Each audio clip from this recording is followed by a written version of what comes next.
کرتے ہیں۔ Forensic report میں انکشاف ہوا ہے کہ ملزم نے قتل سے پہلے مقتولہ کو زیادتی کا نشانہ بنایا۔ فنگر پرنٹس اور ڈی این اے بھی میچ کر گیا۔ تفصیلات جان لیتے ہیں سما کے نمائندہ خصوصی نعیم اشرف بٹ سے۔ نعیم، فورنزک رپورٹ میں مزید کیا تفصیلات سامنے آئیں؟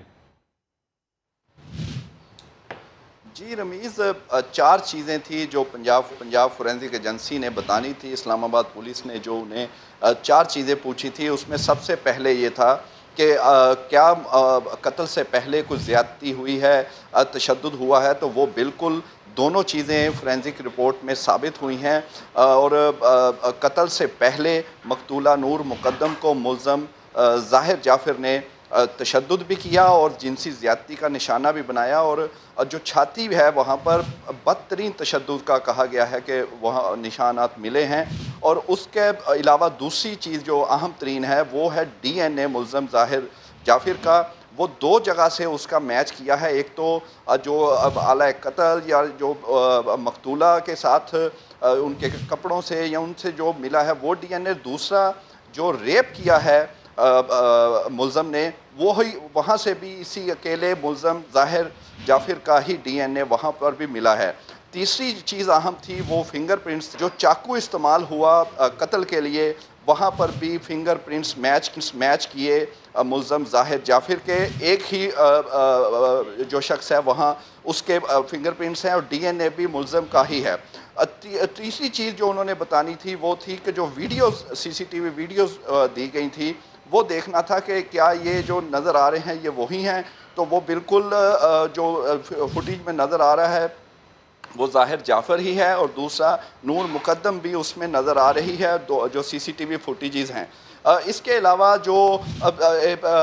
ملزم نے تشدد کے علاوہ جو ہے وہ ریپ کا جو بات کی ہے، یہ اس سے پہلے کسی بھی رپورٹ میں، جیسے کہ پوسٹ مارٹم رپورٹ ہے، یہ کہیں بھی یہ پہلے نہیں چیز تھی۔ یہ ایک بڑا انکشاف ہے فورنزک رپورٹ میں آیا ہے، اور جو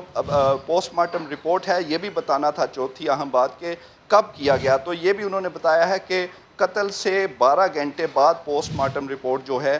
وہ یعنی پوسٹ مارٹم کیا گیا، پھر رپورٹ بنی، اور 4 چیزیں، یہ چاروں چیزیں اسلام آباد پولیس کو فورنزک ایجنسی کی جانب سے بھیج دی گئی ہیں۔ انہیں ہو سکتا ہے ابھی کچھ ہی دیر میں مل جائیں یا شام تک مل جائیں، لیکن یہ بات کنفرم ہے کہ 3 چیزیں بڑی، ایک تو بالکل ملزم ظاہر جعفر ہی ہے جس کے فنگر پرنٹس بھی ملے ہیں چاقو پر، اور جس کے 2 جگہ پہ ڈی این اے بھی میچ کر گئے ہیں، اور اس نے ریپ بھی کیا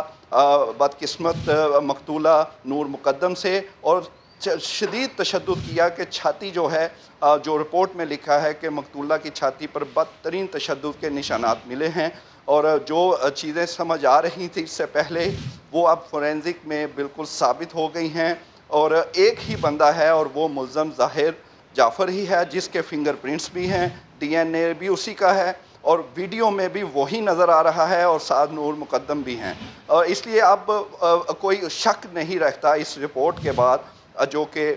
بھیج دی گئی ہے اسلام آباد پولیس کو، اور اب ان کو تفتیش میں مزید جو ہے وہ کلیئرٹی آئے گی، آسانی ملے گی۔ ایک چیز اور ہے، وہ جو 2 دن بعد بتائیں گے، وہ کاز آف ڈیتھ ہے، وہ پوسٹ مارٹم رپورٹ میں بتا دی گئی ہے، آلموسٹ وہی یہاں پر بھی بتائی جائے گی، لیکن اصل چیز بتانی تھی کہ کیا ٹھیک ہے۔ نعیم اشرف بٹ ہمیں تفصیلی طور پر آگاہ کر رہے ہیں۔ فورنزک رپورٹ سامنے آ گئی ہے اور اس میں یہ خوفناک انکشاف بھی اب سامنے آ گیا ہے کہ ملزم نے قتل سے پہلے مقتولہ کو زیادتی کا نشانہ بنایا، فنگر پرنٹس اور ڈی این اے بھی ملزم سے میچ کر گئے ہیں۔ تو اہم یہ پیش رفت ہے جس کے حوالے سے نعیم اشرف بٹ آپ ہمیں اپڈیٹ کر رہے تھے، آپ کا شکریہ۔ کیا نئی چال چلیں، کیسے حکومت